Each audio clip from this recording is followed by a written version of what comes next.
Shalom Elohim, Bapak Ibu dan teman-teman terkasih dalam Tuhan Yesus Kristus. Puji Tuhan, kita berjumpa kembali dalam program Kesaksian Iman yang luar biasa ini. Dan saya selalu merindukan Bapak Ibu sehat, bahagia, dan diberkati Tuhan berlimpah-limpah agar menjadi berkat bagi banyak orang, terutama bagi saudara-saudara kita, kaum kerabat kita, orang-orang di sekitar kita. Puji Tuhan, puji Tuhan, puji Tuhan. Baik, hari ini kita akan mendengarkan kesaksian dari Pak Eko Kuncoro. Wow, ini keren sekali kesaksiannya Bapak Ibu. Kenapa keren? Karena beliau adalah seorang dukun sakti mandraguna yang sudah berguru kemana-mana. Sampai beliau begitu rindu memiliki ilmu paling tinggi di antara semua dukun. Dan beliau berguru ke seluruh Nusantara. Dan sampai akhirnya beliau dibawa Tuhan ke Kalimantan. Anehnya di sana ketika beliau berguru dengan seorang dukun terkenal di Kalimantan, justru beliau diberikan sebuah perintah ya dalam sebuah surat ya kertas kecil untuk berguru kepada Isa Al-Masih. Wow, ini luar biasa sekali, seorang dukun penyembah setan tiba-tiba memberikan sebuah perintah, sebuah nasihat supaya berguru ke Isa Al-Masih. Ini membingungkan bagi Pak Eko Kuncoro dan akhirnya dia mengalami suatu kehidupan yang luar biasa, supranatural ketika beliau mencoba untuk tidak mengikuti saran gurunya. Tetapi akhirnya beliau menyerah dan tunduk takluk kepada Isa Al-Masih, Yesus Kristus Tuhan. Bagaimana kisahnya? Mari kita saksikan bersama-sama. Tuhan memberkati. Perkenalkan, kami nama Eko Kuncoro dari Solo. Baik, Bapak Ibu Saudara yang terkasih, karena kami dari keturunan yang tidak percaya Tuhan sampai menjadi percaya Tuhan. Karena engkau saya itu dari animisme dan papa juga dari dinamisme dan nenek saya juga buyut saya, jadi kami jauh dari apa namanya Tuhan Yesus saya tidak tahu, tapi apa yang kami lakukan itu hanya untuk kebenaran, untuk mencari keselamatan. Sampai kami umur 19 tahun, 20 tahun, kami melanglang buana sampai ke Solo mencari pekerjaan. Tapi di situ kami bekerja selama hampir 30 tahun lebih. Tapi kenyataannya di situ Bapak Ibu Saudara, saya tidak cukup diam di situ karena kami sudah membawa pesan dari orang tua, yaitu untuk mencari Tuhan sampai dari Jawa Barat, Jawa Tengah, Jawa Timur sampai Madura. Dan di situ kami juga mempunyai perkumpulan, yaitu untuk menjadi pondok itu sebagai orang-orang yang saya bimbing itu sekitar 200 saudara. Disitulah kami tidak puas dan di situ kami masih mencari terus sampai dengan banyak Tuhan yang saya anut pada waktu itu, karena semuanya pada dasarnya itu dari Tuhan, itu dari Tuhan, itu dari Tuhan, itu dari Tuhan. Semuanya saya anut, baik itu dari nenek saya, baik itu dari orang tua saya, baik itu dari buyut saya, itu semua saya lakukan. Sampai kami menikah pun masih setelah menikah kami juga mencari terus.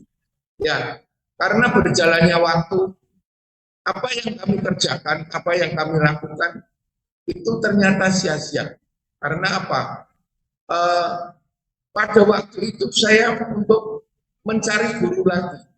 Karena pada waktu itu guru dari Sunda, Banten, Cirebon, Demak, Solo, Boyolali, Pacitan, Lorok, Ponorogo, Banyuwangi, sampai Madura, semuanya. Tapi kami untuk mencari pada waktu itu, yaitu guru yang baru, yaitu saya mau mencari ilmu yang dari Kalimantan. ternyata di sana saya juga diterima dengan baik, dikasih wejangan, dikasih apa yang saya harapkan. Tapi Bapak Ibu Saudara, saya disuruh puasa sampai 3 hari 3 malam, saya ikuti di sana. Tapi setelah itu saya suruh pulang. Suruh pulang, saya hanya diberi kertas putih, dilipat sampai 4 kali, diceblek. Sudah nak, kamu pulang, ilmu kamu sudah tinggi, kamu bisa untuk membagikan kepada mereka yang butuh. Sekarang saya hanya memberikan seperti ini, tapi jangan dibuka di jalan. Bukalah sampai di rumah. Kami kepingin terus sampai rumah kapan. Akhirnya sampai di rumah. Singkat cerita, dan pada waktu itu saya buka hanya tulisan kertas yang dilipat sampai 4 kali, hanya tulisannya Isa Al-Masih. Nah, guru saya katakan, kalau nggak tahu nanti kamu kembali ke sini. Loh, ini kan Tuhannya orang Kristen. Pada waktu itu saya seperti ini kan Tuhannya orang Kristen. Isa Al-Masih. Kok dikasihkan saya padahal mencari Tuhan yang benar-benar itu bisa baik untuk kami bisa untuk menambah wawasan, untuk menambah kanuragan, untuk menambah kekebalan. Tapi ternyata hanya dikasih satu tulisan, Isa Al-Masih. Disitulah saya hanya merenung apa yang sudah saya kerjakan, saya suruh melatih, saya pegangkan kepada anak buah saya, apa yang saya lakukan. Hanya saya merenung. Saya sudah cari puluhan tahun. Kok ini saya sudah cari Tuhan kemana-mana. Kok ini saya suruh cari Isa Al-Masih. Akhirnya saudara yang terkasih, saya kembali ke Kalimantan. Saya tanya kepada orang tua yang sudah membimbing kami. Saya katakan terus terang pada waktu itu, Mbak, ini kan Tuhannya orang Kristen. Jawabnya, ya, kamu cari sendiri. Nanti kamu kembali, kamu nggak tahu toh? Ya, nggak tahu. Kamu tanya, yang bisa menjelaskan tentang Isa Al-Masih. Saya nggak dapat apa-apa, saudara. Saya sudah banyak uang keluar, banyak ongkos, banyak ini, tapi kok ini saya suruh cariin Isa Al-Masih. Kebetulan waktu itu Tuhan itu luar biasa. Saya diingatkan saya sekolah di SMP, dan saya waktu itu juga dari agama ini ikut, Pada waktu itu sekolah itu mengajarkan tentang kelahiran pada waktu itu sekitar tahun 67, dan kelahiran tentang Tuhan Yesus atau Isa Al-Masih. Ini kan Isa Al-Masih kelahiran Tuhan Yesus. Dan pada waktu itu saya debat dengan guru saya, berarti ini orang Kristen, Mbak. Tuhannya orang Kristen. Saya bukan mencari ini, mencari yang baik, yang benar-benar untuk saya bisa menambah kanuragan saya, untuk bisa padepokan saya. Saya katakan, iya, memang benar. Tapi ini kamu cari yang benar. Sudah kamu pulang. Sudah tidak ada lagi yang perlu kamu tambahkan ilmu yang lebih tinggi lagi. Kamu cari ini ilmunya yang lebih tinggi. Di situ akhirnya saya pulang, saya merenung. Saya pada waktu itu setelah merenung berbulan-bulan hari, minggu, bulan, saya merenung. Saya tidak ada jawaban apa-apa. Tapi suatu saat Tuhan itu luar biasa. Hanya Tuhan berbicara, kamu sekolah. Loh, kaget saya. Kok jawabannya saya suruh sekolah. Tadi dari sana itu Isa Al-Masih, tapi di sekolah, di rumah sambil kerja, itu saya merenung. Hanya jawabannya satu, kamu sekolah. Dalam hati, saya sudah sekolah, saya sudah kerja untuk menghidupi keluarga saya, anak saya. Sekolah apa lagi? Di situ saya perlu sampai 6 bulan. Suatu saat istri saya dengan teman saya bilang seperti ini. Ternyata di situ sekolah Alkitab Tawamang paket saya. Loh, ini saya suruh sekolah ini. Tapi pada waktu itu, kok sekolah ini, wong saya bukan orang teologi, saya jurusan ekonomi, kok ini suruh sekolah Alkitab, apa urusannya? Dalam hati saya itu bergumul, bergelut, luar biasa. Akhirnya, apa yang sudah saya kerjakan alami, ternyata istri saya itu mendukung, kamu harus pelepasan, kamu harus lepaskan semua ilmu karena ini jawaban Tuhan, itu baik, karena kamu sudah, apa yang kamu ceritakan kepada saya, ternyata ini jawaban Tuhan. Siapa yang bisa melepaskan saya? Pak Pendeta. Akhirnya saya ikuti pelepasan. Waduh, sakitnya bukan main kalau ada KKR, tumpang tangan, manifestasi, gulung-gulung, semuanya katanya sudah keluar, ini itu, tapi kenyataannya tidak keluar. Tapi puji Tuhan, setelah saya merenung, disitulah akhirnya Tuhan beri jawaban. Istri saya kenal dengan gereja di Solo itu yang paling besar, saya diperkenalkan, dan di situ saya konsultasi, saya ceritakan semuanya, kamu harus pelepasan, Pak, apa namanya pelepasan itu, ilmu semua itu harus dilepaskan, karena Tuhan panggil kamu, panggil saya itu apa, artinya panggilan, apa saya nggak tahu. Akhirnya saya juga manut. Di situ katanya dilepaskan. Saya manifestasi pada waktu itu, gulung-gulung katanya sudah lepas, tapi tidak lepas. Ya, di situ saudara, apa yang ada di dalam tubuh saya itu luar biasa. Ilmu kebal, apapun, tembus sekilan, meskipun ada semuanya. Nah, disitulah saya akhirnya terus merenung, dan setelah itu saya belajar song di dua gereja. Pada waktu itu ada seorang hamba Tuhan bilang gini, Pak, kamu sekolah song. Sekolah song itu apa? Sekolah melayani. Melayani apa? Orientasi. Ya, orientasi melayani. Melayani apa? Ya, nanti melayani dengan melayani Tuhan. Akhirnya saya mau sekolah song di suatu gereja, dan pada saat itu singkat cerita ada namanya Pak Timotius Arifin di gereja Betani Solo Baru, dan di situ saya juga didoakan lagi, saya manifestasi lagi, luar biasa, katanya sudah lepas, kok masih manifestasi. Dan pada saat itu saya dipegang Pak Timotius Arifin untuk berdiri, didoakan, kamu siap-siap ya, mau dipanggil Tuhan. Saya tidak tahu panggilan Tuhan itu apa, jadi apa, saya tidak tahu. Karena itu mungkin sudah panggilan Tuhan, saya direncanakan Tuhan, saya ikuti aja, ya sudahlah. Dan suatu saat, saya di rumah merenung,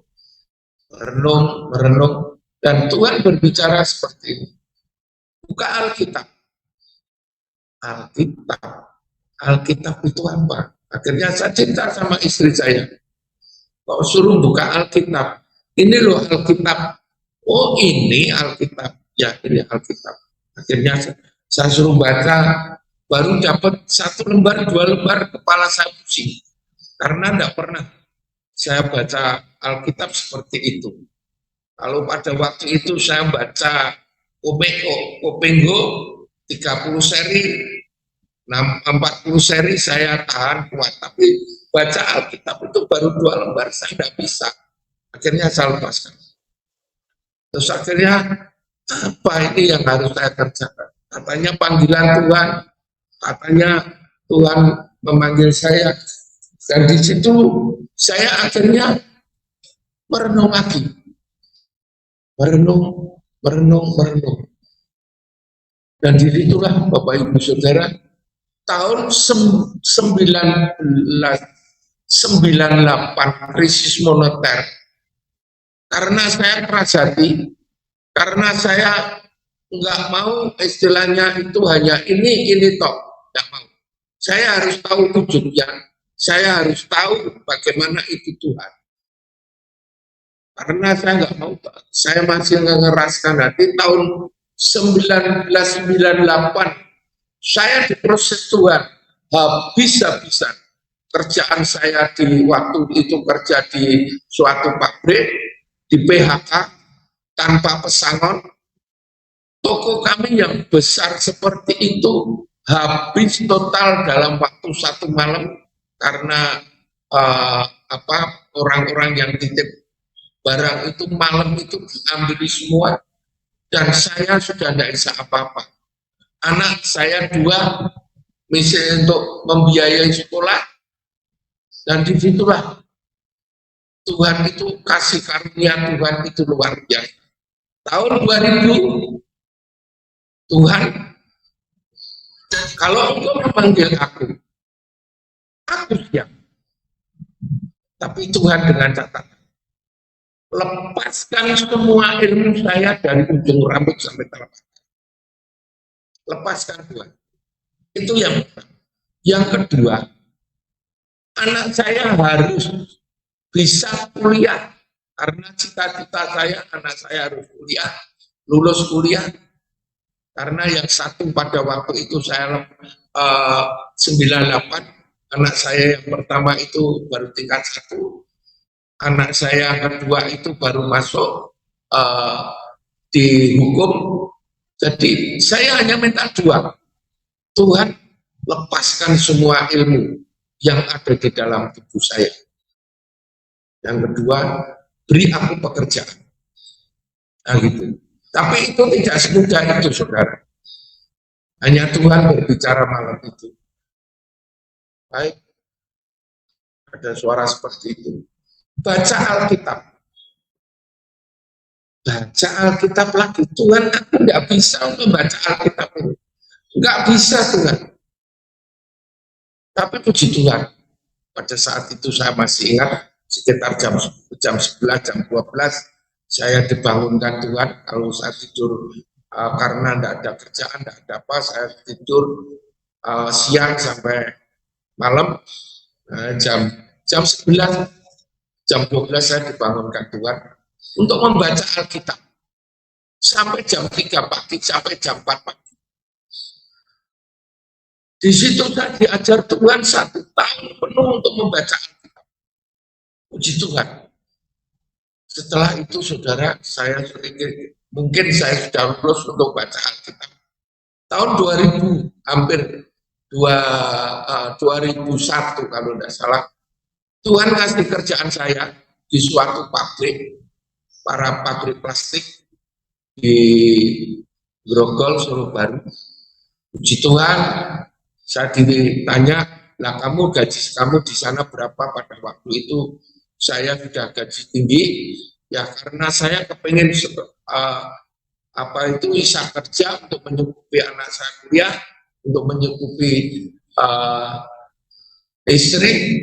Saya katakan, ya terserah Bapak.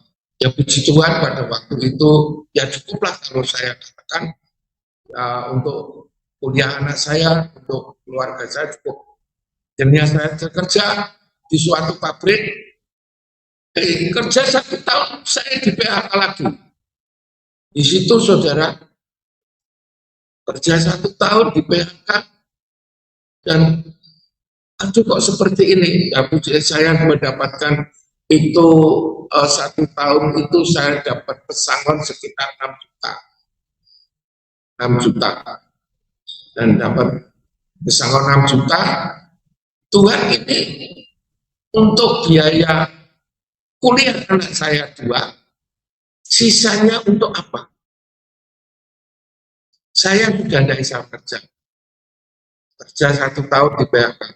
Ya puji Tuhan, itu pada waktu itu istri saya pulang pergi kemana saja saya pulang, istri bilang gini, ini tadi ada orang jual plastik sampah, mau beli? Enggak. Saya katakan, Tuhan, kalau ini benar kerjaan untuk saya, sampai 2 kali 3 kali ada orang menawarkan lagi, saya akan kerja seperti ini. Puji Tuhan, ya ada 2 kali nawar lagi.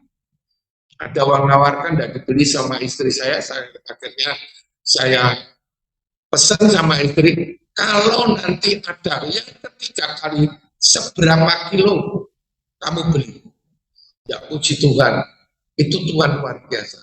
Dari plastik kotor, dari sampah itu hanya 125 kilo awalnya. 125 kilo. Saya masih ingat 125 kilo. Saya tekuni, Tuhan bekerja, sampai dengan bisa menyekolahkan anak saya, kuliah, anak saya lulus, bisa bayar sewa rumah, bisa makan. Ternyata setelah anak lulus kuliah, Tuhan berbicara, kamu harus berhenti. Oh, berhenti gimana Tuhan?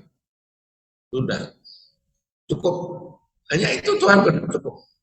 Dan kebetulan pada waktu itu saya masih punya sisa plastik itu sekitar 2,5 ton sampai 3 ton. Di gudang, enggak laku. Biasanya itu tiap minggu itu bakul ada yang cari, datang. Minta kirim, 2 minggu sekali kirim, 3 minggu sekali kirim. Sampai 3 ton. Sampai itu berhenti total. Hampir 3 bulan kalau nggak salah. Saya sudah nyerah. Tuhan, kalau memang Engkau memanggil hamba-Mu, aku siap, tapi dengan catatan, plastik yang ada di gudang sekitar 3 ton ini harus keluar. Itu satu. Yang kedua, saya bukan seorang pendeta, tapi kalau Engkau memanggil hamba-Mu, siap, tapi harus Engkau tunjukkan Alkitab ini, apa artinya Alkitab ini, apa isinya Alkitab. Memang Engkau sudah mengajari aku 1 tahun, tapi saya belum bisa menerima. Tuhan, plastik yang sudah berhenti 3 bulan, saya katakan seperti itu. Tuhan nyatakan. Malam saya bicara, pagi ada orang yang beli bakul, beli plastik, saya katakan ada 3 ton. Dan di luar kepala harganya lebih. Apa yang saya harapkan. Akhirnya itu sudah terjual semuanya. Dan saya sudah siap Tuhan Kau panggil, tapi saya untuk diajarkan tentang Alkitab. Ya puji Tuhan, pertama kali saya membaca itu Tuhan tunjukkan di dalam Kisah Rasul 4 ayat 12. Kisah Rasul 4. Dan di bawah kolong langit ini tidak ada keselamatan, kalau nggak salah Pak. Ya, bisa. Ya.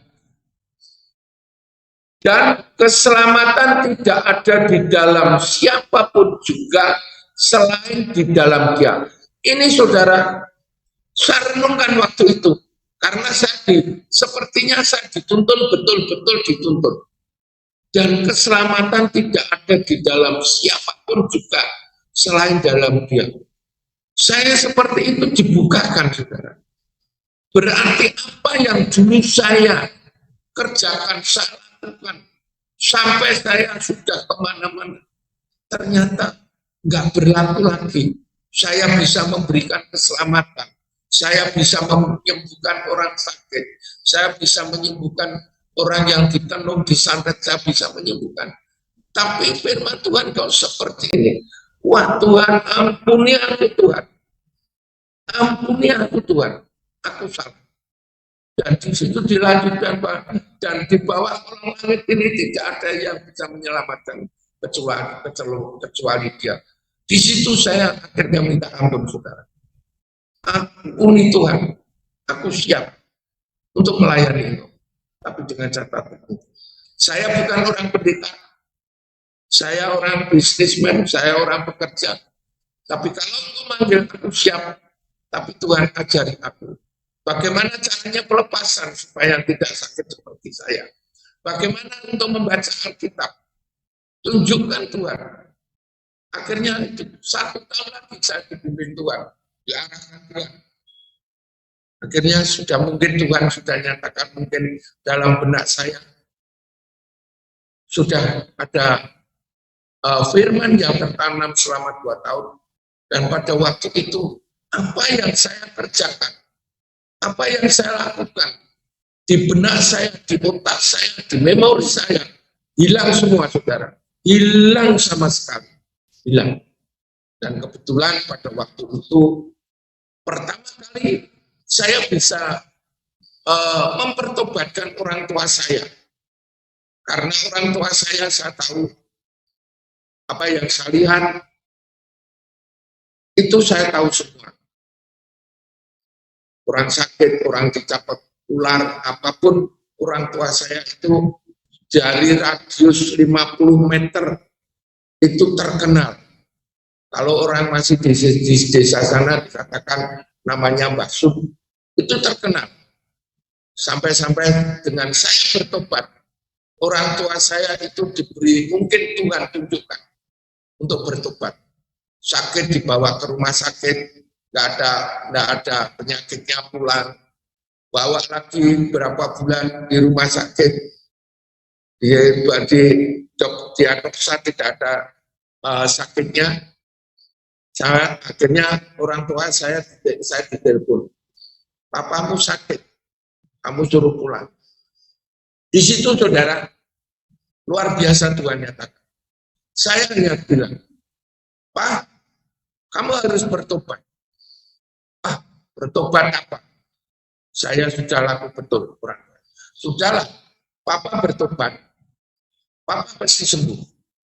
Lihat anakmu saat ini, anakmu sudah melihat dari sejak apa yang anakmu kerjakan. Dari umur SD, umur 12 tahun, sampai kerja, punya istri, punya anak, apa yang anakmu kerjakan, kamu tahu semuanya. Dan saat ini, aku menemukan Tuhan Yesus, Juru Selamat. Kalau Papa mau, lepaskan semuanya itu. Puji Tuhan, saudara. Benar, ya. Aku tidak sombong. Akhirnya Papa mau didoakan, dilepaskan. Mama saya lepaskan, didoakan. Puji Tuhan, Papa saya itu percaya dibaptis, namanya Paulus. Dan mama saya percaya dibaptis di gereja di Kuwu sana, di daerah Purwodadi, namanya Abigail. Wah, saya pada waktu itu senang sekali, puji Tuhan.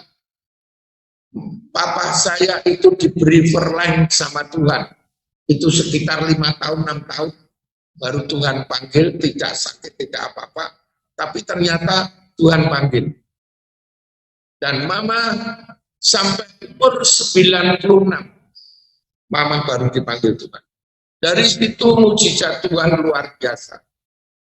Sudah akhirnya saya pulang, dan di situ saya hanya merenung, dan pada saat itu saya di rumah hanya melihat TV, baca Alkitab, melihat TV, baca Alkitab. Tuhan berbicara, kamu pergi.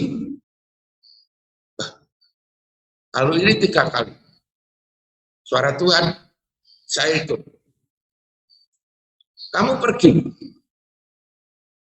Betul Tuhan, kamu pergi. Akhirnya saya pergi kemana?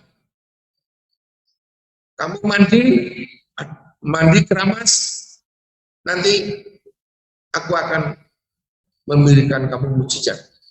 Betul saudara, saya mandi, saya keramas, saya hanya habis mandi keramas, Tuhan aku tidak dijel untuk kau utus kemana? Betul aku tidak dijel, ini loh dompetnya kosong. Dan pada saat itu tunggu, hanya itu tok, tunggu. Benar saudara, 15 menit atau 20 menit ada orang nyari tempat saya ketemu. Pak Eko Kunchoro ya? Iya. Bapak dari mana? Enggak. Bapak mau pergi ya? Iya, saya disuruh pergi, tapi saya enggak punya uang. Ini Pak, saya disuruh Tuhan untuk memberikan uang ke Bapak. Tuhan, akhirnya saya pergi. Tuhan, aku kemana? Hanya jawab, ke utara daerah Purwodadi. Di situ saudara, pelayanan sampai Purwodadi, sampai ke Danyar. Dan di situ Tuhan tunjukkan orang yang mau untuk persembahan pesugihan. Wah, itu luar biasa. Sampai telanjang karena anak ini tidak mau berotak. Tanyakan sama ibunya, saudaranya, Pak, ini untuk persembahan pesugihan. Tapi anak ini tahu bahwa mereka mau dikunteng-kunteng, mau dimakan semuanya, dia lari. Akhirnya dia tidak mau, lari, gila. Akhirnya gila, di situ saya menemukan sudah telanjang bulat. Nah, telanjang bulat, terus akhirnya saya layani. Puji Tuhan, ada kesembuhan. Dan saudaranya semuanya ada 6 keluarga. Pak, saya mau ikut sampean. Loh, saya orang Kristen. Kalau dulu saya keyakinannya saya beda. Saya orang Kristen, keyakinannya seperti ini. Tidak apa-apa, Pak. Saya mau pindah, benar ya.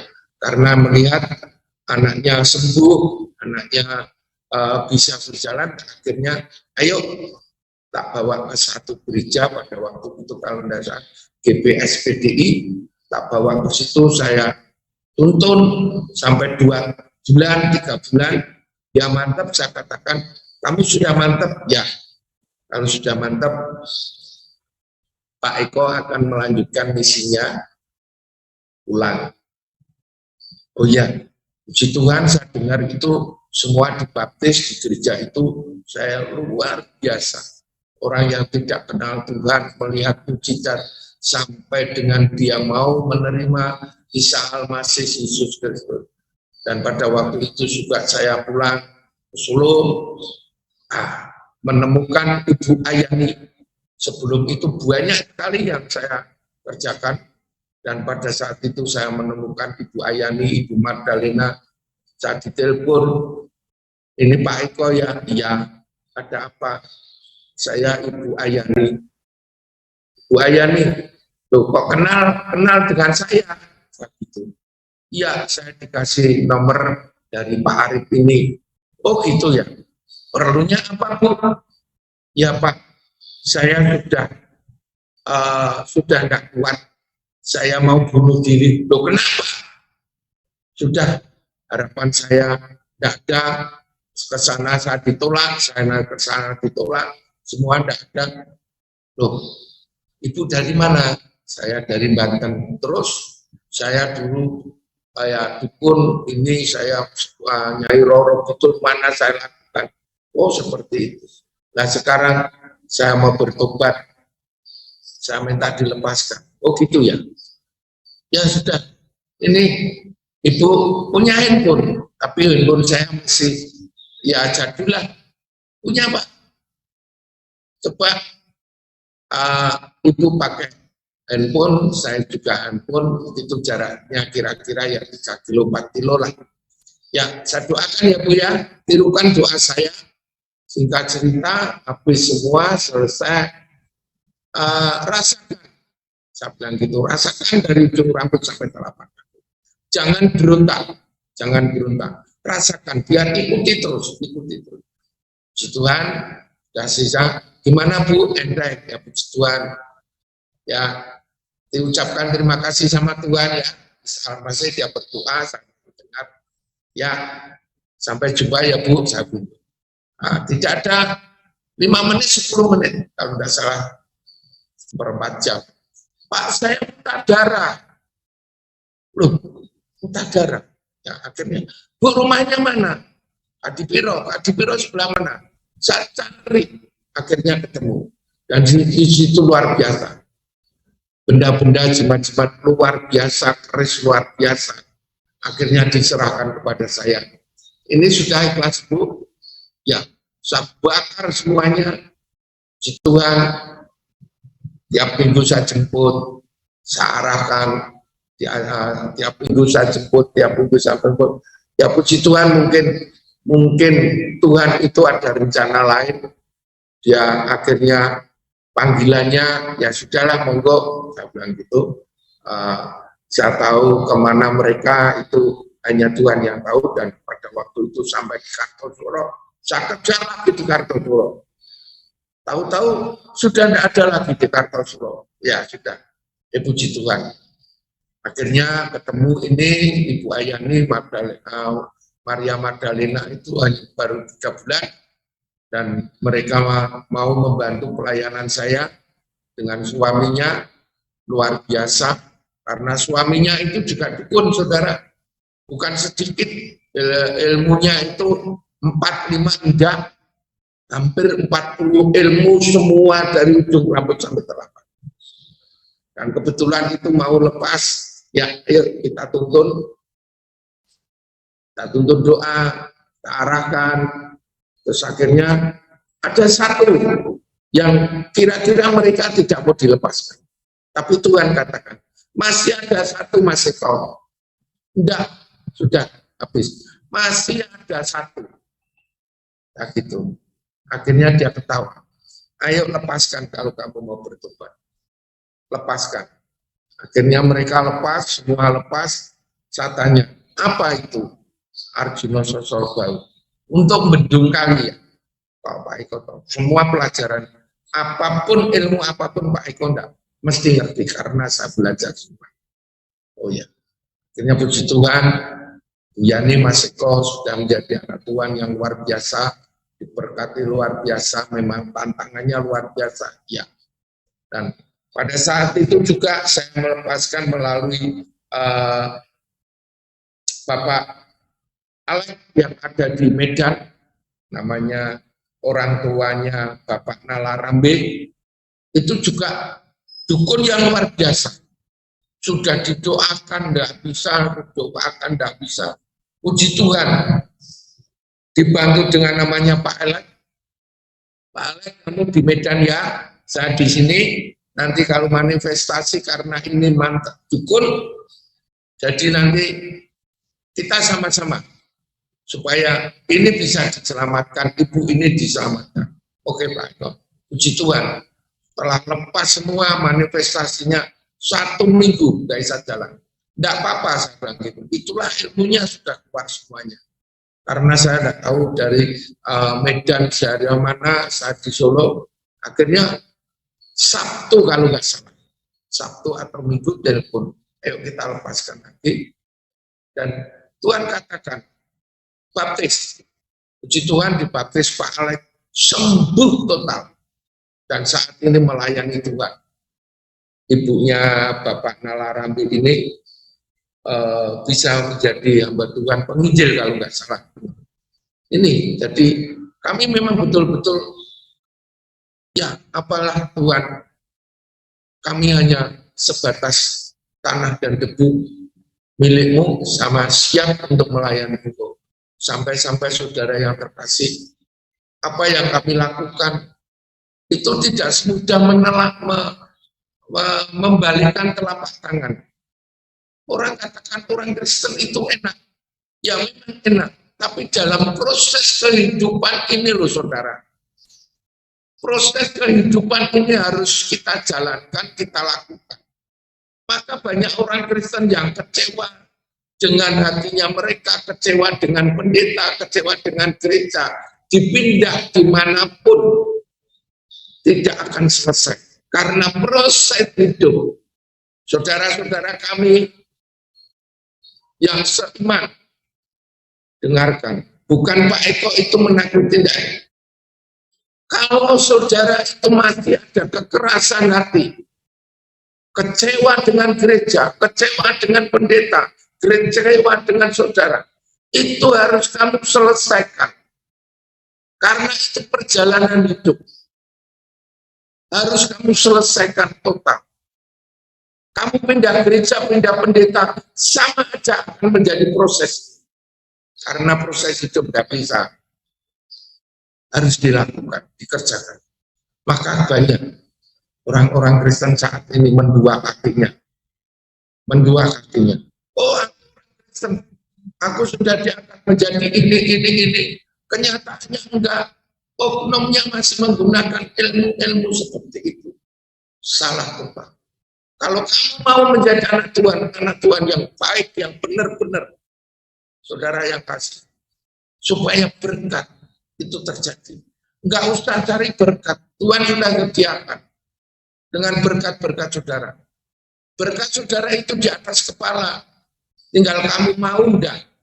Contohnya seperti saya bukan orang teologia, saya bukan pendeta, tapi dasar saya, latar belakang saya dari itu, iya. Tapi Tuhan ubahkan semuanya. Tuhan ubahkan semuanya. Apa yang sudah saya kerjakan di dalam benak saya, hilang semuanya. Hanya yang di dalam benak saya, pikiran saya, otak saya, hanya firman Tuhan. Kalau sudah berbicara, orang berhadapan dengan saya, orang yang mendua kaki, orang Kristen mendua kaki. Tuhan tunjukkan semuanya. Dilepaskan, ditelanjangi di situ, enggak, jadi aling-aling. Kamu ini, kamu punya ini, kamu punya ini, ilmu ini. Lepaskan. Kalau kamu mau jadi Tuhan, mau jadi orang baik, jadilah orang yang baik. Kalau kamu mau jadi orang yang rusak, jadilah orang yang rusak. Jangan seperti ini. Alkitab mengatakan, kalau engkau panas, panaslah sekali. Kalau engkau dingin, dinginlah sekali. Jangan suam-suam kuku. Itu di dalam kitab Ayub. Untuk apa kita orang Kristen hanya suam-suam kuku? Nggak ada artinya, saudara. Nggak ada. Saya bukan orang teologi, tapi kalau saya manut dengan didikan Tuhan, diajarkan Tuhan, setiap malam membaca Alkitab sampai jam 3, saya lakukan. Puji Tuhan, saya bisa tidak mau kalah dengan saudara-saudara saya yang sudah lebih, istilahnya lebih tinggi dengan senior-senior saya. Saya mengakui kok, oh itu adik saya, tapi rohaninya lebih tinggi daripada saya. Saya angkat topi, saya hormat. Terima kasih untuk membimbing aku. Secara manusia, umur saya lebih, tapi secara rohani, Tuhan tunjukkan kamu lebih tinggi. Saya hormati. Saya hormati. Karena apa? Inilah pelajaran Tuhan. Maka waktu itu saudara yang terkasih, apa yang sudah kita kerjakan? Apa yang kita kerjakan? Berapa jiwa kamu menangkan? Jangan, aku sudah jadi orang Kristen, aku diberkati, aku sudah enak di gereja. Berapa jiwa kamu menangkan? Itu janji Tuhan loh, saudara. Berapa jiwa kamu menangkan? Karena di Alkitab di dalam Matius, pergilah, jadikanlah semua bangsa muridku, ajarkanlah. Berapa jiwa kamu menangkan? Kalau saudara menangkan 1 jiwa, kamu bimbing, kamu didik, malaikat surga bertepuk tangan. Itu saudara. Jangan enak-enak. Apalagi saat ini dunia semakin tua. Apa yang harus kamu harapkan? Oh sudah, aku ke gereja doa, selesai. Tidak seperti itu, saudara. Tidak. Yesus mati di atas kayu salib itu untuk menebus dosa kita. Seharusnya kita yang mati di atas kayu salib. Tapi Tuhan Yesus rela mati untuk menebus dosa kita. Dan di dalam kubur 3 hari untuk mencari, merebut kunci kerajaan surga. Dan saat ini kunci kerajaan surga ada di tangan kalian semua. Berapa jiwa kamu menangkan? Saat ini, tadi saya dengan seorang hamba Tuhan yang dari Bali, habis dari Papua. Saya katakan, Pak Ketua, di Bali sekarang ini sudah dikupengi, dilingkari dengan saudara-saudara kita. Dia janjikan ini kenyataannya enggak. Akhirnya dia harus setelah selesai dari sana kembali ke sana untuk memenangkan jiwa-jiwa di sana. Apa tanggapan kita saat ini? Ini saudara, kita harus berani memberitakan kabar kesukaan, kabar keselamatan. Di dalam Kisah Rasul 4 itu ayat yang pertama kali saya dimenangkan oleh Tuhan. Pendeta tidak ada yang bisa memenangkan saya. Kalau saya dulu diinjili oleh seorang pendeta, saya demonstrasi. Saya silet, tangan saya keluar darah, Pak pendetanya gila. Takut pergi, Pak pendeta jangan pergi. Saya katakan, jangan pergi. Bisa enggak Tuhan menyembuhkan seperti ini? Ini berjarak loh Pak pendeta. Akhirnya Pak Eko bisa, lihat, boleh. Bisa enggak Tuhanmu seperti ini? Enggak berani saudara. Tidak ada yang bisa memenangkan saya. Hanya ayat ini loh yang bisa memenangkan saya. Di dalam Kejadian sampai Wahyu, itu semuanya ada di situ. Bagaimana sekarang saat ini? Apakah kita hanya duduk diam? Sudah enak? Belum saudara. Belum. Maka kalau orang sudah meninggal, wah, setia di gereja, ini masuk surga, ini sudah dari bawah. Dia tidak bisa melakukan kehendak Bapa, tidak bisa melakukan apa yang dijanjikan oleh Tuhan. Di mana mereka bisa masuk surga? Betul enggak? Kita harus saat ini bersihkan semuanya. Jangan ada akar kepahitan. Jangan ada yang kecewa. Bersihkan. Pak sulit, dia sulit. Tapi kita masih manusia ya. Tapi Tuhan izinkan, boleh bekerja, boleh melayani. Apa yang Tuhan katakan, kerjakan. Itu saudara yang baik.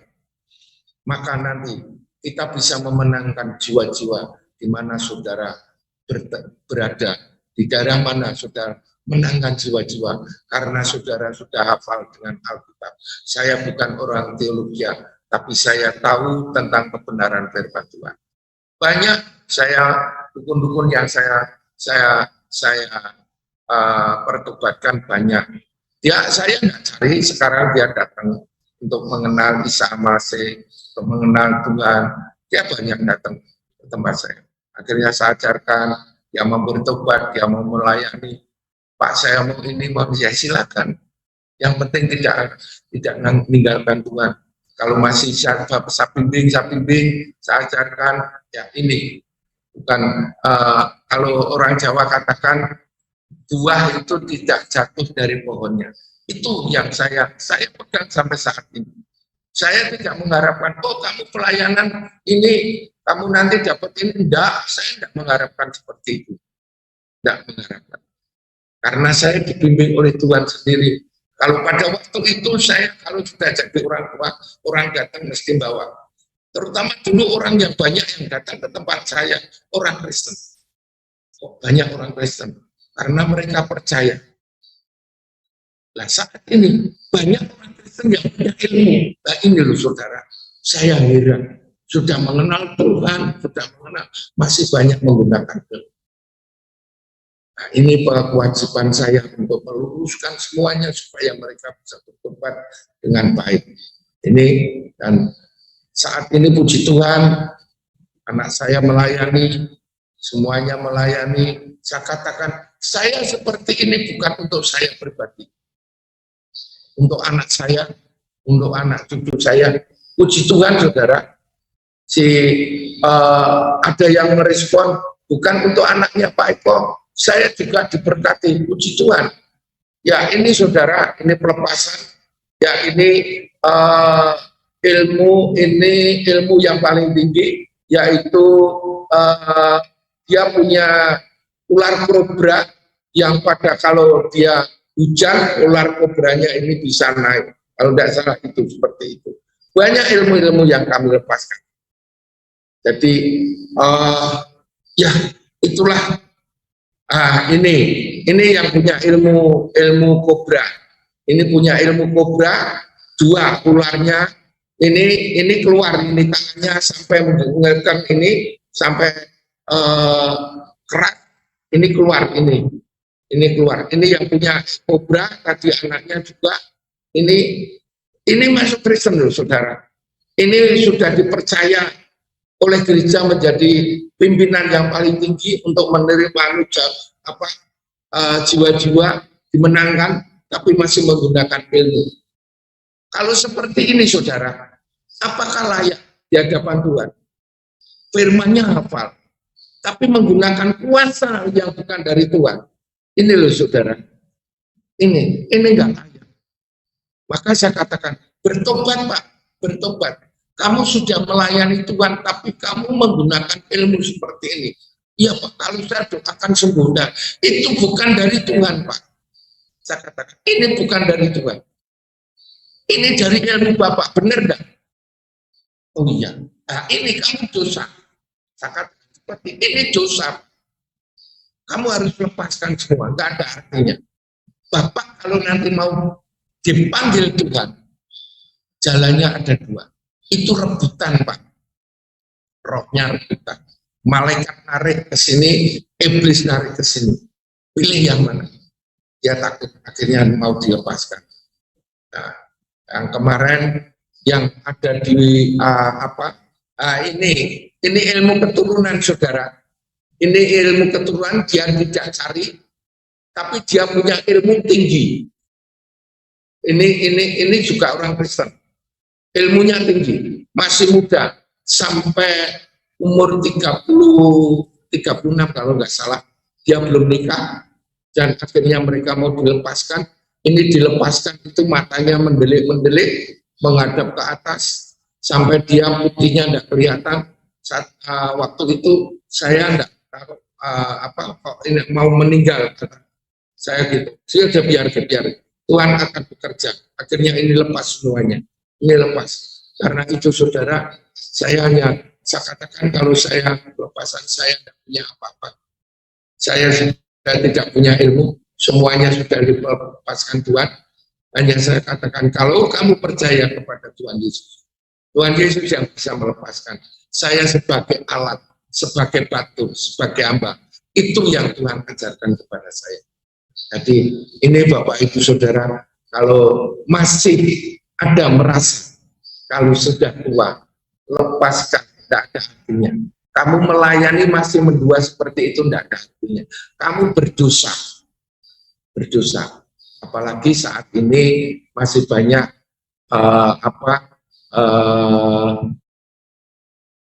orang-orang yang mendua, pengajaran sesat, masih banyak pengajaran sesat seperti ini tadi.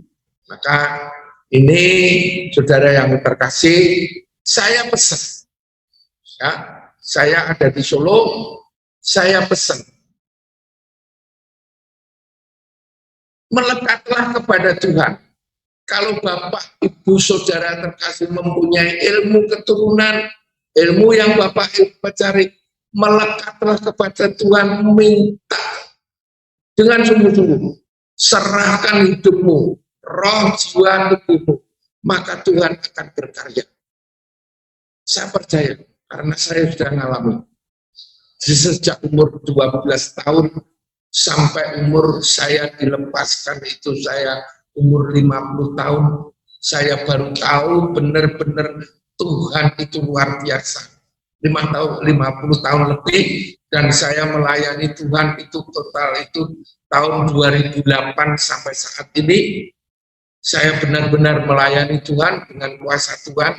Saya tidak menggunakan apa-apa, hanya Roh Kudus yang bisa menuntun,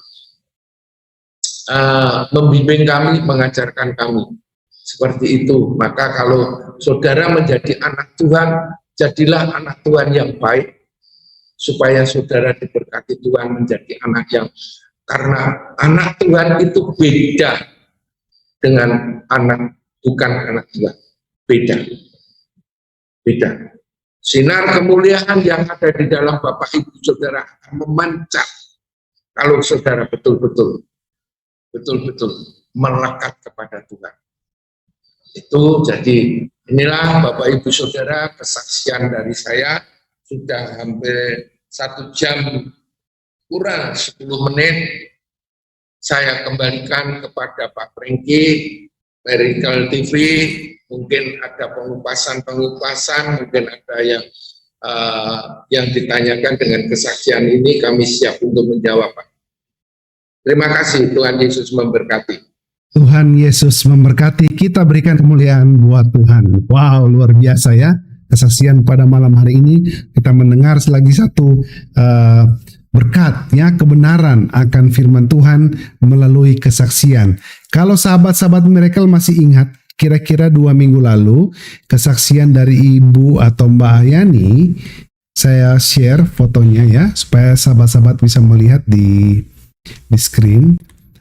Nah, Mbak Ayani ini sekarang adalah jemaat berjemaat dengan gembalanya adalah Pak Eko Kuncoro. Betul. Ya, jadi Betul. Pak Eko Kuncoro yang melakukan pelepasan juga pada waktu itu Ya. kepada Ya. Mbak Ayani. Dan puji Tuhan, Mbak Ayani saat ini bersama dengan suaminya melayani Tuhan. Luar biasa. Amin. Nah, saya bisa katakan ya, ini semua bukan karena kekuatan kita, bukan karena Betul. kekuatan manusia, tetapi karena Ya. Tuhan.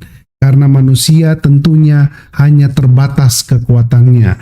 Hikmat pengetahuan yang kita punya tidak bisa membawa kita ke dalam keselamatan. Pak Eko, saya bisa katakan berarti Pak Eko ini adalah mantan dukun sakti. Ya. Betul Pak ya? Ya. Mantan Betul. dukun sakti yang sekampung dengan Pak Tony Ya. Daud. Betul Pak ya? Ya. Ya. Nah, ya. Pada waktu itu maaf ya. Ya. Daud Tony ke tempat saya itu masih umur sekitar 18 tahun, itu sebaraan dengan anak saya yang nomor 1 pada waktu itu. Berarti Bapak Dan lebih senior ya? Ya, pada waktu itu saya pertobatan saya itu umur hampir 40-50 tahun. Mengenal Tuhan dengan diajarkan Tuhan sendiri itu. Yang duluan bertobat Pak Daud atau Ya. Pak Eko duluan? Ya, kalau waktu itu saya ya hampir sama, cuma Hampir sama ya? waktu Ya. itu ya hampir sama. Ya, puji Tuhan ya. Akhirnya bisa bertobat dari kegelapan pindah kepada terang. Pak Eko, Betul. tidak banyak Ya. orang yang bersaksi di Miracle TV dengan latar belakang seperti Bapak. Ada beberapa yang bersaksi dengan latar belakang yang berbeda dari kegiatan atau dari hidup mereka sehari-hari yang normal. Saya menganggap bahwa dari kuasa gelap Pak Eko dulu berkecimpung di situ. Nah, coba Pak di-share dengan kita pada malam hari ini. Kalau Bapak pada waktu itu sudah mencapai satu ilmu yang tinggi, mengapa Bapak bisa menerima Yesus? Jadi lebih fokus Pak. Apa yang menyebabkan pada waktu itu sampai Bapak sadar bahwa semuanya ini ternyata sia-sia? Karena tidak mudah Bapak mencapai ilmu Pak ya. Ada proses Pak yang panjang. Step by step.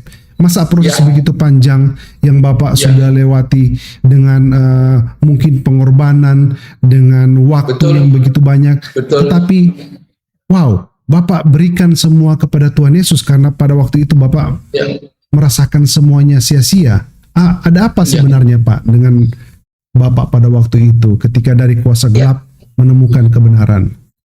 Ya, waktu itu itu dari orang tua yang saya mau berguru lagi yang dari Kalimantan. Hanya memberikan coret-coretan di dalam kertas putih itu. Isa Al-Masih. Lah, ini kan waktu itu pas saya masih sekolah itu, waktu itu kan Isa Al-Masih itu kepercayaan, keyakinannya orang Kristen. Nah, waktu itu saya bimbang, saya kok seperti ini. Akhirnya saya kembali lagi kepada guru saya tanyakan. Saya jujur, Mbah, ini kan Tuhannya orang Kristen. Kalau orang Kristen mengatakan ini Tuhan Yesus, pada waktu itu saya masih ingat tahun 64-an itu saya masih ikut sekolah di SMP, kalau enggak SMP atau itu kan ya SMP. Itu saya diterangkan tentang kelahiran Tuhan Yesus. Ya, guru agama itu menyebutkan Isa Al-Masih Tuhan Yesus. Ini kan Tuhannya orang Kristen. Hanya jawabannya itu, sudah kamu pulang, nanti kamu akan mendapatkan ilmu yang paling tinggi. Wah, itu kaget. Kok seperti ini? Lah bagaimana? Saya harus bagaimana? Barang tidak kelihatan sama yang kelihatan itu kan beda, Bang. Saya katakan seperti itu. Saya bagaimana untuk mencari Isa Al-Masih? Tidak kelihatan, Bang. Yang sedangkan kita mencari ke sana itu yang tidak kelihatan diajarkan seperti ini, harus ini, laku ini. Ini kok hanya dikerjakan, hanya suruh cari Isa Al-Masih. Terus bagaimana? Kamu sudah cukup, ilmumu sudah tinggi, cari aja orang Isa Al-Masih, orang-orang yang sudah di sana itu nanti kan tahu. Nah, kebetulan itu saya tanyakan memang kepada Isa Al-Masih itu siapa dan apa yang perlu saya kerjakan. Ternyata itu Tuhan Yesus Kristus. Di situ, Pak. Jadi ketemunya Tuhan Yesus itu di situ, dan saya akhirnya untuk, wah, ini gimana? Untuk saya mencari yang tidak kelihatan lagi, tidak ada gurunya, tidak ada penuntunnya. Saya kacau pada waktu itu. Pikiran saya harus gimana, itu tiap malam seperti itu. Ya puji Tuhan, tadi saya katakan, saya hanya mendapat jawaban, kamu sekolah, loh ini belum selesai, ini saya suruh sekolah. Itu. Dan ditunjukkan sekolah itu, sekolah Tawangmangu. Sekolah Alkitab Tawangmangu, Pak. Di situ saya baru bisa merenung, sadar berarti Isa Al-Masih itu Tuhannya orang Kristen. Di situ nanti saya akan mendapatkan ilmu yang lebih tinggi. Ternyata benar, apa yang saya baca Tuhan tuntun dengan saat ini saya renungkan, semuanya ada di dalam Alkitab. Ya. Semuanya. Ya. Itu ya. Pak. Nah, kalau boleh sedikit ada komparasi, Pak Eko. Ya. Waktu dulu sebelum Bapak mengenal Tuhan Yesus, apakah ada memiliki rasa ketakutan? Saya mengerti bahwa ilmu yang Bapak punya mungkin bisa melakukan apa saja yang Bapak inginkan, Bapak bisa melakukan karena mungkin ada ilmu yang Bapak pegang. Tetapi apakah ada rasa ketakutan di dalam hati Bapak? Setelah ini saya mau kemana? Biasanya orang kalau mendekati kematian ini pada bingung mau kemana saya ini. waktu Tuhan lepaskan semuanya, ilmu saya itu rasanya saya memang benar apa yang dikatakan Pak Pringgi, rasa takut, tapi bukan takut aku nggak makan, aku enggak, bukan itu ya. Apa yang dikatakan rasa takut nanti kalau mati bagaimana, hanya memang benar takutnya rasa kematian, Pak. Karena saya sudah tidak bisa berdaya apa-apa pada waktu itu, semuanya enggak bisa apa-apa. Oh, kalau nanti saya mati gimana? Itu terngiang-ngiang. Dan ada suara, yo bener toh, melu nek, bali toh nek, melu aku. Ini suara ini menjadi pergumulan saya pada waktu itu. Kok gini toh Tuhan, Dan ternyata suara Tuhan dengan suara setan, kalau kita bandingkan itu 11-12. Tipis bedanya kalau enggak kita itu menempel sama Tuhan, itu enggak semudah itu. Maka banyak hamba Tuhan, saya lihat aku ketemu Tuhan, ini suara Tuhan.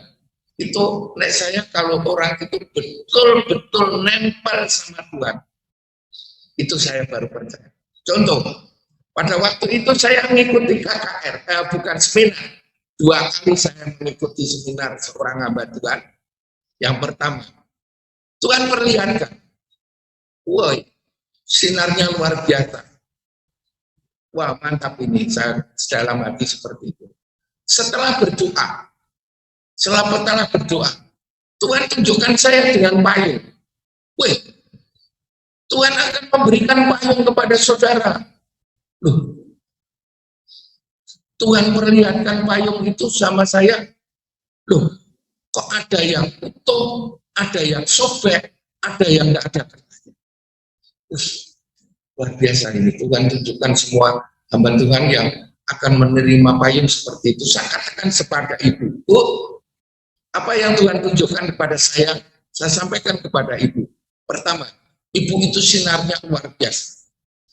Yang kedua, apa yang dikatakan ibu sebelum ibu katakan, saya Tuhan tunjukkan bahwa payung itu tadi dibukakan Tuhan, ada yang utuh, ada yang sobek, ada yang tidak ada kertasnya. Yang kedua, saat kemarin itu sinarnya sudah beda lagi, seperti Maria yang sinarnya setengah di atas kepala. Luar biasa, ini memang ini dipanggil Tuhan. Yang kedua, saya diperlihatkan air itu bukan air dari air terjun yang tinggi, tidak, ya juga air tapi mantul. Tapi ibu katakan, Tuhan akan mencurahkan berkatmu seperti air yang luar biasa. Ini loh Pak, kalau kita betul-betul nempel sama Tuhan, Roh Kudus berkarya dan tunjukkan apapun itu Pak. Jadi sekarang itu saya nggak ada takut kematian, takut ini, bagaimana besok untuk makan, untuk saya sudah hanya menyerah kepada Tuhan. Hanya itu Roh. Baik, berarti kalau boleh saya simpulkan, ilmu tertinggi adalah ketika kita merasa damai di hati. Kita merasa ada ketenangan. Mengapa saya katakan demikian? Karena ketika kita merasa ada damai di hati, kita merasa ada ketenangan, sukacita di dalam Tuhan, maka tidak takut dengan kematian. Bukankah ilmu yang paling tinggi ketika kita tidak takut dengan kematian? Karena waktu Bapak memegang ilmu dulu, saya tidak mengerti setinggi apa ilmu yang Bapak pegang, tetapi masih ada rasa ketakutan, ada rasa kekhawatiran ketika setelah meninggal mau kemana. Tetapi setelah mengenal Tuhan Yesus, maka tidak akan ada lagi rasa takut. Bapak tahu tujuan pasti mau kemana. Berarti saya dapat katakan bahwa ilmu yang tertinggi adalah kedamaian, ketenangan di dalam hati Pak ya. Karena itulah sebenarnya kualitas dari kehidupan kita. Ketika kita memiliki rasa damai di hati, maka kualitas hidup kita akan sangat-sangat maksimal. Ketenangan di hati, daripada kita merasa khawatir, kita merasa takut, dan itu menjadi penyakit dan bahkan tidak membawa kita kepada umur yang panjang. Ya, puji Tuhan, banyak belajar kita itu pada malam hari ini Pak Eko. Ada lagi Pak, saya dulu sudah istilahnya rogo sukmo, mati sajroning urip, urip sajroning mati. Itu sudah saya tataran saya paling tinggi waktu itu, dan waktu itu memang Tuhan belum izinkan saya masuk ke tempat itu, tapi saya sudah nempel. Dan setelah saya menyadari saat ini, waktu dulu Tuhan belum izinkan saya masuk ke situ. Saya harus belajar di Alkitab itu seperti Yohanes, seperti Yunus, seperti Esther, seperti Musa. Ya, ini saya menemukan seperti ini. Itu luar biasa. Saya digantikan apa yang saya punya dulu, itu digantikan Tuhan. Kalau saya pelayanan, saya tidak tahu, Tuhan tunjukkan. Kalau ini bagaimana Tuhan tunjukkan, saya tinggal hanya melangkah. Frankie. Iya, baik. Dan tadi juga saya sempat Bapak tadi katakan bahwa hati-hati ya, 11-12 antara suara Tuhan dan suara iblis. Nah, mungkin iya betul, saya setuju Pak ya. Kalau kita tidak benar-benar peka terhadap Roh Kudus, kita bisa salah. Nah, oleh sebab itu pernah saya mendengar juga satu kesaksian dari seorang hamba Tuhan dan mengatakan seperti ini. Kalau boleh saya tambahkan adalah memang kita harus menguji. Kita menguji dengan cara salah satunya apakah ini membawa damai sejahtera di dalam hati kita. Karena kalau tidak membawa damai sejahtera, ini berarti bukan dari Tuhan. Karena yang datang dari Tuhan harus memberikan damai sejahtera. Betul, ketika kita menguji, hasilnya akan kelihatan. Karena kalau dari Tuhan, pasti buah-buahnya berbeda dengan hasilnya yang dari kuasa gelap. Oleh sebab itu, sahabat-sahabat Miracle, kita harus peka untuk mendengar suara Tuhan. Roh Kudus yang memimpin, biar kita juga tidak salah untuk mendengar ya, apakah ini dari Tuhan atau tidak. Nah, izinkan saya Pak Eko mau bertanya ke pertanyaan selanjutnya. Tadi saya sudah bertanya mengenai ketakutan di kehidupan yang dulu. Terus mengapa Bapak bisa tinggalkan ilmu itu ketika Bapak disuruh mencari Yesus ya. Dan itulah Tuhan orang Kristen yang Bapak rasakan sampai pada saat ini. Nah, bagaimana Pak Eko dalam Pak Eko melakukan pelayanan saat ini dan sepertinya diperhadapkan kembali dengan kuasa kegelapan. Karena biasanya Pak Eko ketika orang bertobat dia akan menjauhi hidup yang lama. Seperti contoh orang yang dahulu berbuat A, tentu dia akan menjauhi lingkungan, neighborhood yang melakukan atau setidaknya yang ada teridentifikasi dengan kejahatan seperti itu, biar dia tidak jatuh kembali ya. Pak Eko sudah bertobat, sudah jauh dari kuasa kegelapan karena Pak Eko sudah ikut Tuhan. Tetapi di satu sisi Pak Eko melayani mereka yang masih dikuasai juga oleh kuasa gelap. Nah, bagaimana Pak Eko melakukan hal ini? Kembali kepada seperti dulu, tapi dengan kekuatan baru dari Tuhan. Bagaimana Pak Eko? Apakah tidak ada rasa seperti bisa dikuasai kembali oleh kuasa gelap atau bagaimana Pak Eko bisa memenangkan hal ini? Ya, saya pertama kalau saya pelepasan saya tanya dulu, ilmu-ilmu apa yang kamu pelajari? Dan semua apa coba kamu curahkan kepada saya. Setelah itu saya catat semua Pak. Saya catat semua, saya lepaskan satu persatu supaya mereka ada damai sejahtera. Kalau mereka bisa lepas, kalau lepas di saya pelepasan itu ada 3. Satu dengan cara itu istilahnya angopa, seperti orang ngantuk. Yang kedua itu muntah. Yang ketiga itu melalui belakang, kentut itu. Kalau itu semua sudah merasakan semuanya, nanti saya bisa kontrol dan saya tanya, gimana rasanya yang tadi sama saat ini? Oh masih ada Pak, rasanya memang beda, tapi masih ada sesuatu yang rasanya kok gak enak. Jika saya lepaskan semua lagi. Setelah mereka merasakan ringan. Puji Tuhan, saya katakan, kamu sudah lepas, tapi tidak semudah itu kamu nanti lepas. Yang pertama, kamu harus datang. Karena kamu perlu bimbingan. Kamu perlu bimbingan supaya apa? Supaya ilmu ini tidak kembali lagi. Di dalam Matius berapa itu dikatakan, kalau rumah saya bersih, saya akan kembali 7 kali. Nah seperti ini Pak, pegangan saya. Jangan sampai kamu sudah saya lepaskan, kamu liar. Kamu harus datang setiap saat dan kamu harus koneksi dengan saya. Saya siap untuk melayani engkau supaya kamu betul-betul ada damai dan Tuhan nyatakan melalui Roh Kudus apa yang kamu terima. Seperti itu Pak Renggi. Ya, baik Pak ya. Jadi memang tidak mudah Pak melakukan pelayanan seperti ini Pak ya. Karena melawannya bukan melawan satu sosok yang benar-benar real, tetapi roh-roh yang ada di udara. Ya, roh-roh yang ada di udara, roh jahat yang tidak kelihatan, dan bagaimana melawan mereka tentunya ada juga pengalaman dari Pak Eko. Makanya Pak Eko dipilih Tuhan untuk diselamatkan dan berkarya di dalam bidang Pak Eko supaya juga lebih banyak orang bisa diselamatkan. Nah, terakhir Pak Eko, sebelum kita tutup sesi kesaksian pada malam hari ini, mungkin apa yang ada yang Pak Eko mau sampaikan kepada mereka yang sudah melepaskan kuasa gelap ini. Jadi mereka sudah bertobat nih Pak Eko, sudah benar-benar ikut Tuhan. Tetapi apa yang Pak Eko mau sampaikan kepada mereka supaya mereka tidak jatuh kembali? Karena bisa saja kan Pak tergiur dengan bisikan.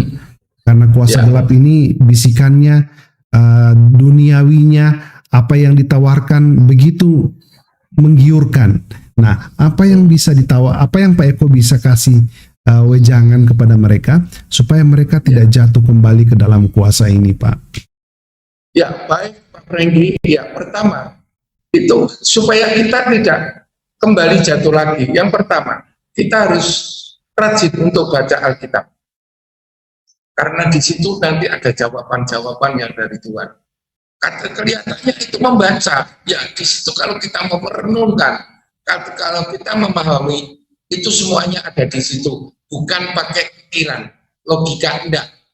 Pakai kita benar-benar hati tuntunan Roh Kudus. Itu yang pertama. Yang kedua, itu kita harus setia berdoa. Setiap saat, setiap waktu. Karena doa tidak dibatasi, Pak. Tidak dibatasi. Mau naik sepeda motor, mau nyetir, mau apapun, mau kerja, mau masak, itu bisa kok. Tapi kebanyakan orang Kristen itu sibuk tidak mau bekerja, tidak mau doa, sibuk tidak mau baca Alkitab. Ini loh kejatuhan orang Kristen kalau sudah dilepaskan, sudah baik itu untuk nenek moyang, baik itu ilmu, baik itu dosa. Kalau itu sudah kita lepaskan, mereka tidak mau setia baca Alkitab, tidak mau berdoa, apa yang sudah Tuhan berikan, ya kita harus ikuti. Oh, talenta saya seperti ini. Oh, talenta saya seperti ini. Ya lakukan. Karena semua ini talenta itu bukan untuk satu orang. Talenta itu untuk banyak orang. Dan kuasa itu bukan untuk milik satu orang. Kuasa itu milik kita semuanya. Dan kalau kita mau merenungkan, menekuni, itu kita akan mendapatkan. Pak. Maka jangan sampai kita jatuh, jangan sampai kita tergoda kepada dunia ini, karena kalau kita lihat, ya kembali sedikit flashback, waktu Tuhan Yesus puasa, Tuhan Yesus saja dikuasai dengan suara iblis 3 kali kok, Pak. Apalagi kita manusia, yang pertama, yang kedua, yang ketiga, sampai di bawah, sampai ke atas, untuk diperlihatkan harta benda yang di dunia. Kalau untuk menyembah aku, semuanya akan kuberikan. Tapi apa jawaban Tuhan? Iblis, nyala, sembahlah Tuhan Allah. Kan seperti itu. Nah ini loh Pak, orang Kristen itu harus, ya kita nggak sama dengan Tuhan, enggak. Tapi hati kita, pikiran kita itu tercurah kepada Tuhan. Itu Pak Prenggi. Baik, puji Tuhan. Jawabannya memang seragam ya. Ketika kita bertobat, tidak lain, tidak bukan baca firman Tuhan. Seperti yang dikatakan oleh Pak Eko, kita juga harus berdoa, tetap jaga komunikasi dengan Tuhan. Artinya kita tetap bertumbuh, melekat dengan Tuhan ya Pak Eko, jangan terlepas. Karena kalau kita terlepas dengan kegiatan-kegiatan seperti itu, akan mudah bagi kita untuk kembali ke jalan yang lama. Nah, kesaksian pada malam hari ini banyak memberikan kita pelajaran, banyak memberikan kita juga pengetahuan yang sebelumnya kita tidak tahu bagaimana kita bisa menghadapi orang-orang seperti ini. Nah, tetapi Pak Eko pada malam hari ini sudah bersaksi dan menguatkan kita, memberikan juga masukan-masukan bagi teman-teman yang pernah dulu dalam mengalami hal ini supaya tidak jatuh kembali.